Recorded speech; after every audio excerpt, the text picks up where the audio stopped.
One of my all-time favorite video games ever is unquestionably Legend of Zelda: A Link to the Past for the SNES. Ever since I was a youngster, I'd play the hell out of it, collecting rupees, slaying bad guys, solving puzzles. You get the idea. And although I loved the game, I also thought it had a few bizarre and even frightening factors. Regardless, I still loved that game to death. In addition to being such an avid fan of the game, I'm also a fan of retro video games. Nowadays, I just can't seem to enjoy video games the way I previously did. A lot of them nowadays are all cheap knockoffs of each other, like FPS games for instance. Anyway, as I said, I love old school video games. I primarily played Nintendo as a kid. Unfortunately, I had broken my original SNES many years ago, and at the time, I had no idea how to download an emulator. I became upset because, even in my youth, I loved 8-bit and 16-bit video games. Nowadays, I can play or watch an old video game with the typing of a few keys and the click of a mouse. But there's one game that I would absolutely not play if it wasn't on an old-fashioned gaming console. A Link to the Past. Luckily for me, I had met a good friend of mine in the 8th grade. His name was Ray. He was into video games, comics, and movies. He too was a fan of retro video games, and modern ones, but don't ask me as to why he likes them. And he had a working Super Nintendo. About a few months back, Ray and I had finished our college semester and we wanted to celebrate. We both attended a community college and we were both majoring in difficult subjects, so it's only natural that we have a little fun after such an arduous 3 months. I inquired that we go over to his house and play a few classic games. So we did, and I couldn't wait to get my hands on A Link to the Past. The only problem was that Ray didn't have it. Regardless, we still played the shit out of all the other classics.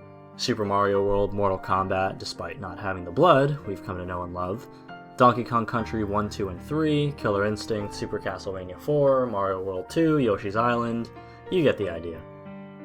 But the urge to play A Link to the Past was still burning within me. The next morning I suggested we go to our local comic book shop and we purchase a copy of it. He eagerly agreed. I'm not much into comics, but let me tell you, they had a treasure trove of comics, video games, action figures, posters, and various other paraphernalia. I saw that they had an enormous library of SNES games, along with Genesis, Atari 2600, and N64 games.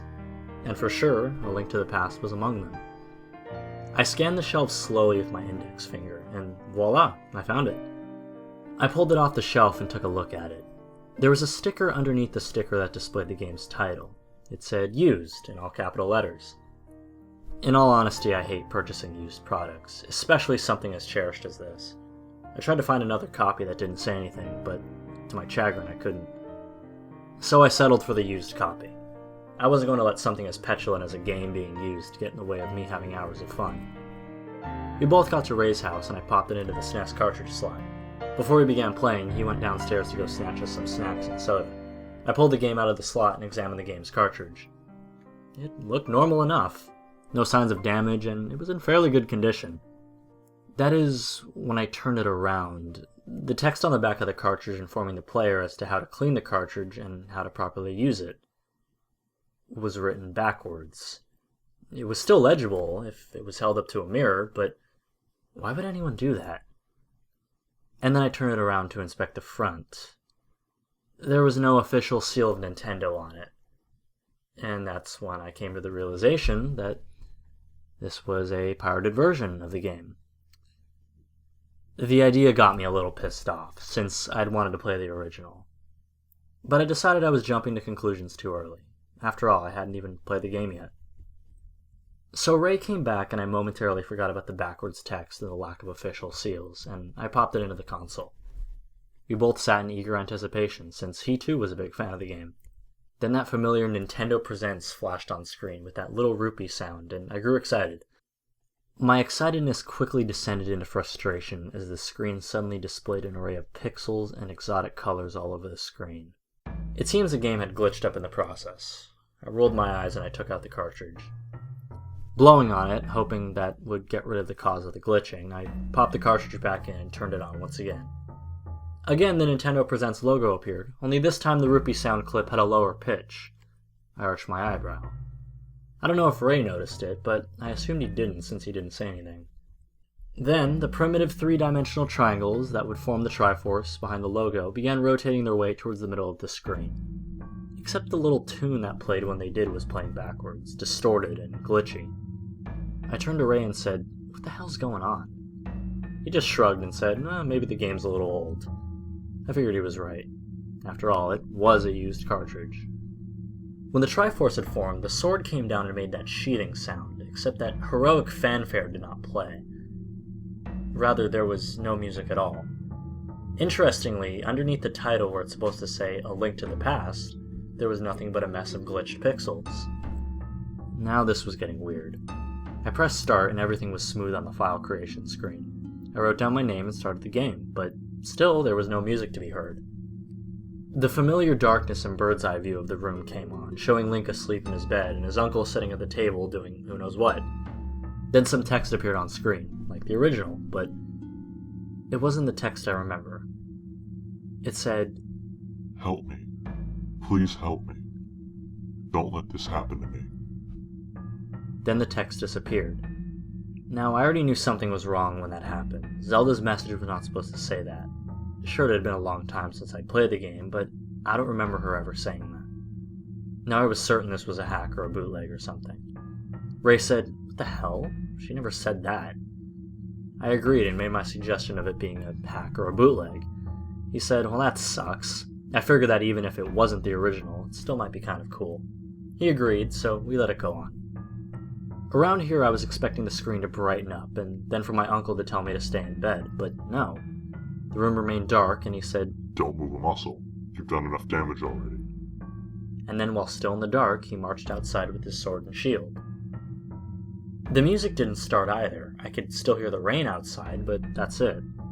Then Link hopped out of bed. I moved the D-pad around. Everything seemed functional. I went over to lift up the pots, but the game didn't seem to respond. I tried every button, but nothing worked. I then decided that the treasure wasn't in the row, the one with the torch/lantern. This was very weird. I then decided I'd better leave the house. Interestingly, the house never lit up. It stayed dark throughout the duration of everything. I then walked outside, and there was that familiar rain and thunder. I walked outside and began investigating. Everything seemed normal, and I approached those guards that barricade the path when you first go exploring. I approached one of them, and all he said was, "This is a sad night." And the next line of text was that bizarre Hylian writing that you need the Book of Medora to translate. I spoke to the other one, and he said, "There was nothing we could have done to prevent it, but you could have." And that was all he said.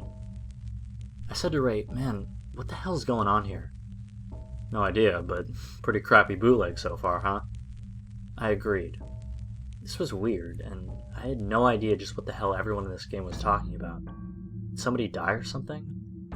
I decided to go north, to fall into the hole where you obtain your sword and shield from your uncle. I went up there, and suddenly, the screen became very glitchy. Trees were out of place, and some trees and water from the Dark World seemed to be crossing with the Light World and stuff. I walked forward, and suddenly I fell into an invisible hole. Link fell into his path that resembled the location where you received the Master Sword from the pedestal in the Lost Woods. Except the colors, more or less, made it look like Skull Woods in the Dark World. And for the first time, there was music. It was that eerie little haunting tune that played in the Sanctuary, the one that plays after you rescue Zelda from Hyrule Castle. I slowly turned to Ray, curious if he was getting as weirded out as I was. Indeed he was.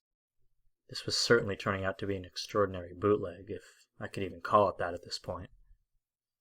I pushed forward and walked up the forest path, only to see various denizens of Kakariko village dotted on the sides of the grass. I approached one, and all she said was, "I hope you're satisfied." I approached another Kakariko villager. "You'll get what you deserve." Okay, what the hell was going on here? It sounded as if they were all angry at me. I then saw a villager who looked like a child. I walked up to him. "You meanie, you'll pay for this, one way or another." Finally, there was one last guy standing up on the upper right-hand corner of the screen. I approached him. "We'll be better off without you, Neglector." Just to be sure they didn't say anything else, I went back and spoke to everyone else. No, they all uttered the same melancholy lines. Who would do all of this crap? It didn't make any sense. I moved up and the screen shifted north, and then I saw Zelda in what appeared to be a casket. She had the same sprite as when she's laying there and getting transported by Agnahim. Suddenly, a text box appeared saying, "This is all because of you." When it disappeared, I was free to roam the area. I approached Zelda's coffin, but I couldn't interact with it in any way. So I just walked around the place, thinking of what to do next. Ray then suggested, maybe you should try going back. Well, it seemed like the only logical thing left to do, so I decided to head back down where I came. "I don't think so." And Link turned around himself, without me pressing anything, as if the game made him do it. I tried to do it again, but the same thing occurred. Just then the music stopped abruptly. And suddenly the screen began shaking and Zelda's casket fell inside a hole that was formed from the earthquake. When it did, some scary music played, the same music from when you defeat Agnihim and Ganondorf turns into a bat and flies away. There was a large crater there. Not knowing what to do, I jumped inside of it.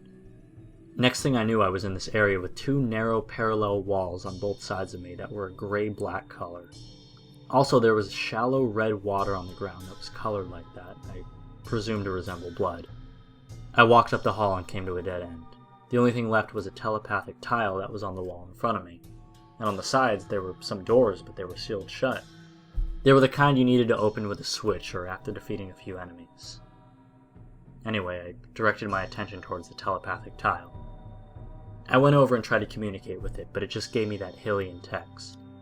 Basically, it just left me there without giving me any clues as to what I should do to proceed. And then I remembered that not once had I pressed pause to check my inventory. I did, and interestingly, I had the Book of Medora already. I have no idea as to how I got it. Perhaps the hacker or programmer had already given it to me at the start of the game. Well, I did the only rational thing I could do. I equipped it and translated the text. It gave me a choice. "Do you feel guilty?" Yes. No. I heard Ray read it aloud and I turned to him. He shrugged his shoulders. Say no. So I did. All I heard was that sound signifying that I had done something incorrect. So I pulled out the book again and it asked me the same thing. This time I answered yes, and all of a sudden those two doors on the side opened. And then dozens upon dozens of soldiers poured into the room. They all approached Link and began attacking him repeatedly. It didn't take long for him to die, since he only had 3 hearts. Then Link spun around and he collapsed onto the floor. Instead of giving me a choice if I wanted to continue, the game suddenly took me to what appeared to be Dark World's version of Death Mountain. I walked forward, and all of a sudden I saw an unfamiliar character sprite. If anything, it looked like the hacker modified Ganon's sprite to appear red and give him a few extra features, like devil horns. He was also holding that trident, except it was shaded black. It looks like he was made to resemble Satan. So I approached the Satan-like sprite, and he spoke to me when I got close enough. "Your punishment is long overdue." Suddenly he began spinning his lance around, and I couldn't move. Just then a laser beam shot out of the lance, and it hit me, killing Link instantly. Instead of the screen turning black with Link just lying there, the entire screen turned red, and Link's sprite suddenly turned completely black. And that was it.